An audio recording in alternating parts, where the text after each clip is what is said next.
Nalubog tayo ng bushing, shock bushing, papalit tayo.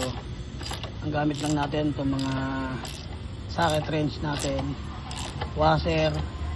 Ayan, nalubog na utay-utay. Bali, ito yung kinalas natin kanina. Ito yung luma.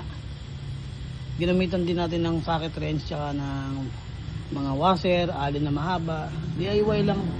Ayan, walang pukpok yan. Ayan, ayan. Hanggang sa ano siya, lalagyan nyo na konting grasa para papadulas. Ayan, papadulas, kailangan yan. Ayan, para pumasok na maganda. Tumapat. Pinagbigyan natin itong ating buting customer. Shoutout kay Boss AG Almonte.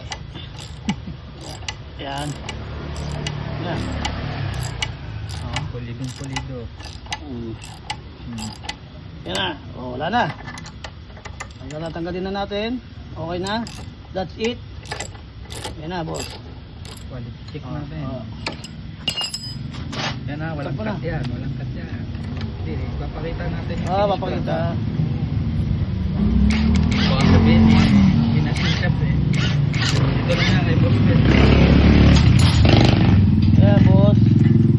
Yan na. Nasa natin. Yan na yung bagong busing. Yan na. Ito yung kanina. Ginamit lang natin dyan yung mga busing lang nito. Saka to. Yun, that's it mga boss. Salamat po. ADB 150. ADB 150. Coming up.